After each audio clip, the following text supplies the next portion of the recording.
Hi,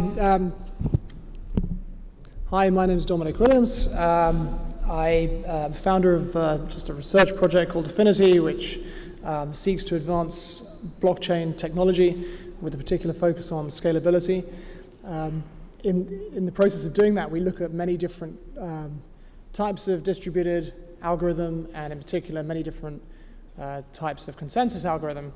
And in the crypto space, we often spend a lot of time talking about blockchains and blockchain-like consensus systems. And I think the purpose of my talk is to introduce another form of consensus, which has been around for longer, known as Byzantine fault-tolerant consensus, which is based on message passing. So I'm going to try and do this in 20 minutes, which is kind of challenging, but I wanted just to give you a feel of some of the issues involved and what these kind of consensus protocols look like. So first of all, quickly, it's worth just asking the question, we already have blockchains, so why bother with complex consensus protocols? And the answer is they're useful for creating scale-out crypto ledgers. That's crypto ledgers that increase their transaction throughput as more nodes join the network. So, the objective of the research effort is to try and support the creation of sort of limitless decentralized clouds that can be used in the case of an open decentralized virtual machine like Ethereum to run, Gmail, Uber, Facebook, Twitter, that kind of thing, Internet of Things services layer, and so on. But there are sort of three different kinds of decentralized systems that I'm interested in. One is the open decentralized systems like Bitcoin and Ethereum. Also federated decentralized systems, as of the type that banks are currently creating for settlement and clearing. And I also think actually decentralization is a completely new computing paradigm, and we're going to see it within the enterprise. So people are going to create decentralized databases which highly fault tolerant because that's the way they're designed. They are easy to administer because they're symmetric. Every server involved has a similar role. There isn't a kind of master-slave arrangement like you see in MySQL databases or something like that. And once these decentralized networks can scale, multi-party computation can be introduced to secure the data inside them. So you probably all heard about the hacks at Target in America and the Office of Personnel Management. I think in the UK, TalkTalk has just lost a load of customer data. I think we're going to see, enterprise decentralized databases where the data is distributed across a large number of different servers, and you can only access it by running authorized requests, which access the data in a certain way. You can run a query against the data, say, but you can't retrieve all the data from the database. So, with a decentralized enterprise database, which is using MPC, all of these kind of hacks that you hear about would no longer be possible. So, I think more specifically for some a system like Ethereum, probably in the long term, I think that the scale-out kind of systems will use a number of different kinds of consensus system in their overall network architecture. And this is an architecture that I pursue. And you can see at the very top level, it's got several layers. You've got a master consensus layer, you've got a scalable validation layer, and you've got a storage layer. And at the very top level, it's got a blockchain-like, it's got a blockchain. It may not use proof of work. It could use something like Casper. It could use something else altogether. But that's only one component of the overall network. We also have this validation layer, and we have a storage layer. And these green dots, these represent traditional consensus processes that are being run, because for various reasons, it's very difficult to create a strongly consistent master chain. That is, if you have a very large number of nodes, imagine if you had 1 million nodes in a distributed virtual machine, it would be very difficult to have strong consistency at that level. So if the master chain can reorganize itself and drive other changes lower down, we don't want to have weakly consistent, to be composing weakly consistent consensus processes further down. So, consensus really does have a really important role to play in creating these kinds of network. And in this diagram here, these green dots are in fact traditional consensus instances. So, what is the sort of Byzantine consensus challenge? Very basically, you've got a bunch of nodes that are connected by some kind of network. Here I've called them processes, so I'll try and use that nomenclature. And they all have a value that they want to propose, and they've got to agree on this value. The important point is that most of these nodes are correct, which means they follow the protocol, but some of them are faulty, and that means they can behave completely arbitrarily, which is what is meant by Byzantine. So what is Byzantine consensus? So I guess the easiest way to think about it is as a game. The correct processes run this protocol and try and reach agreement by sending and receiving messages. Meanwhile, the faulty processes, which are controlled by an adversary, try to either prevent consensus being reached or to make correct nodes decide invalid values. That is, think they've reached agreement on something that they haven't. So these faulty processes, what can they do? They're Byzantine, and what that means is they can adopt arbitrary tactics. They can just decide to crash and fail. They can corrupt data and messages. They can subtly subvert the communications protocol, and they can coordinate their actions. So they really can do anything at all. Depending on the model that's being used, the adversary can also do things like control the scheduling of messages, right? He can impact the network.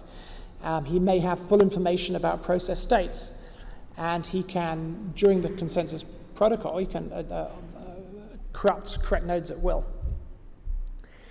So, just trying to clarify what consensus is. First of all, consensus is agreement.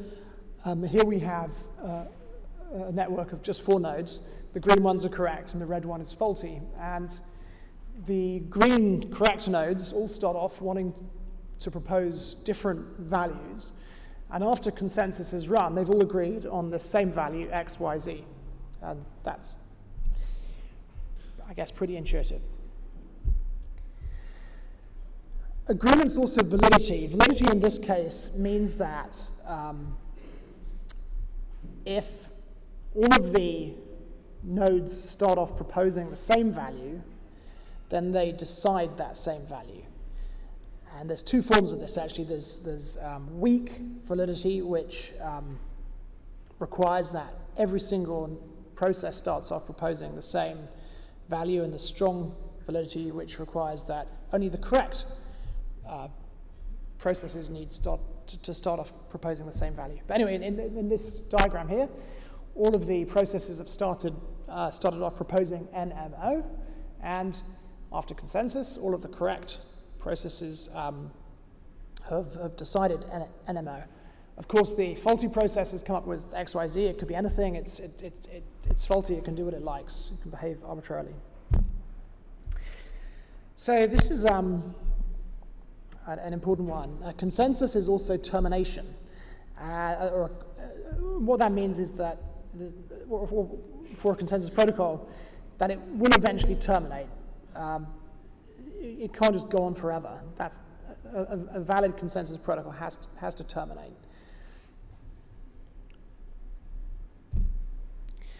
So, as you probably guessed, listening so far, is there are actually many different models for that these consensus protocols are designed to work for. And so here are some of the main ones. The first one is network behavior. And generally speaking, consensus protocols are divided into synchronous consensus protocols and partially synchronous consensus protocols and asynchronous protocols. And in synchronous protocols, the network is assumed to deliver messages within some bounded, predictable time. And in asynchronous networks, there are no timing assumptions whatsoever. And this actually is kind of realistic for the internet, right? You can get arbitrary partitions, a correct node can be DDoSed, right? And the second one, of course, is the fault type. So this is a really oversimplification, but you've probably heard of a consensus algorithm called Paxos. Anyone? It's used in like Google Chubby and I think possibly Zookeeper and things like that. So it's a consensus algorithm where the only kinds of faults that are handled are crash faults. So it can deal with processes crashing, but it can't deal with them behaving arbitrarily. And of course, the wider set of fault types is Byzantine, where processes can behave arbitrarily. So if there's anything just to take from this that's useful, it's that obviously if a consensus protocol is Byzantine fault tolerant, it's resistant to a far greater number of faults, right? Arbitrary faults, in fact, and works with an asynchronous network. That's better because it's not vulnerable to a correct process being DDoSed or something, or the network just behaving strangely. So, just to talk about challenges a bit more, I think one of the reasons these kind of protocols are complex is that, in fact, of course, the state of the network is unknowable. And it's easy to forget that because you always see a network diagram which shows lots of connected nodes, and some of them are correct and some of them are faulty. But in actual fact, nobody can know what the state of the network is. Right? You can only make inferences about the current state of the network based upon the messages you receive. And that's equally true, actually, for these kind of consensus protocols as it is for blockchain-based consensus protocols. You've got no way of knowing what the overall state of the network is. You can only make inferences about it based upon the messages you receive. Now, you can send messages out to ask questions, and you may or may not get answers, but you can only make inferences. The network is a black box. Another big challenge is equivocation by faulty nodes, and again, this applies to protocols like Casper, although this is, again, assuming a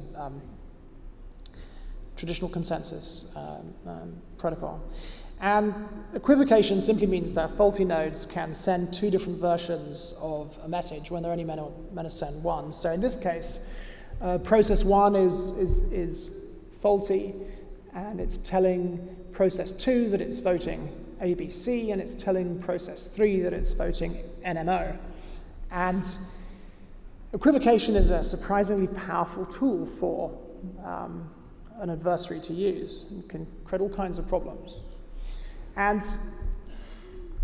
there's a result that comes from this, which is that typically to reach consensus, when you receive a message from a process, you need to echo it to all the other processes to make sure that it hasn't been equivocating. And this kind of leads to quadratic message complexity, which basically means that as the number of processes cooperating in consensus increases, the number of messages they send increases with the square of the number of processes. And that's the reason why Satoshi created the proof-of-work blockchain, because it doesn't have this problem. Okay, it has works in a different way. That people try and solve puzzles, and whoever solves the puzzle gets to cast a deciding vote, right? And you don't get strong consistency. You get a sort of eventual consistency as the chain gets longer and block gets buried deeper and deeper. It gets more and more likely to be permanent. So that's a limitation of these kind of protocols. The number of messages they have to pass increases with the square of the number of processes involved, and so consequently they tend to be used within a larger protocol, as we looked at the beginning. So here's another challenge. This is network asynchrony, and this is actually probably the most profound challenge, I think, which is there's no way of knowing if the network can behave in an asynchronous way why you haven't received a message. So in this case, P2 is expecting a message from P1, okay? And it hasn't received the message from P1, okay? So what is P2 meant to think? Does it continue waiting for the message from P1? There's a system called Ripple, which you're probably all aware of, and they had a consensus protocol which didn't handle a synchrony correctly, and it was adopted by another cryptocurrency called Stellar. And it was absolutely plain from the way they described the protocol that it had this issue with the synchrony, that it would just make an assumption that it hadn't got a message because the sender had failed, okay, and as a consequence they had a fork. So it's very easy to just imagine, well, I haven't received a message, the sender must have failed, therefore I'm going to proceed with the messages I have and assume that some part of the network's faulty, but it can lead to problems. So of course, an adversary, realizing that the receiver doesn't know what to do, can use this as a tool. He can decide to withhold messages, right? And there is a kind of profound issue that comes from that. So what is the maximum number of faulty processes that these kind of consensus protocols can handle? And there's no easy way to think about it. Perhaps this is the easiest. There's a thing called a Byzantine quorum.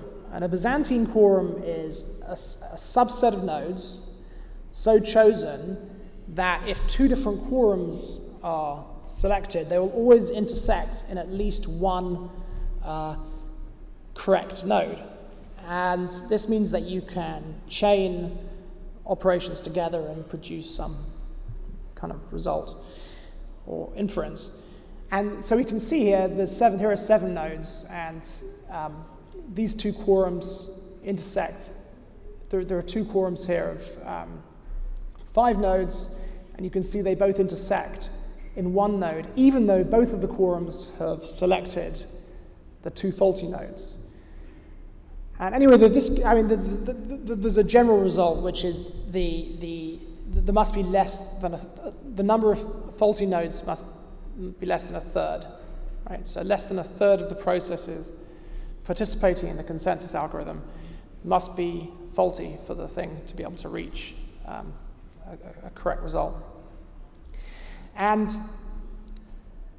the issue there is that one of the other things worth thinking about is that if we cannot wait for all of the messages, so let's say there are n processes in the consensus protocol. In this case, there are 7, and we know up to 2 of them can be faulty, right?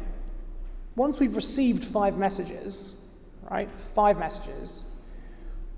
Do we wait and see if we can receive another 2, right? To receive all 7? We can't, right? Because the remaining 2 messages we haven't received may be coming from faulty nodes, and the faulty nodes may just decide not to send these messages to make us wait forever, right? So these kind of protocols need to proceed when they've received 2f plus 1 of the messages,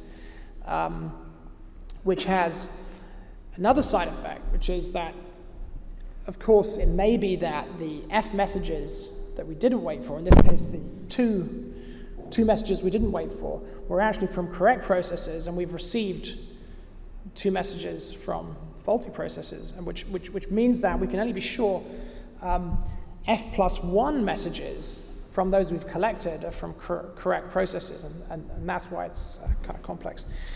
So I'm out of time, so you're saved. I was going to try and walk you through an asynchronous protocol, but I'm out of time. But if anyone wants the deck, ping me and you can have it. Thank you so much, Dominic. Thank you.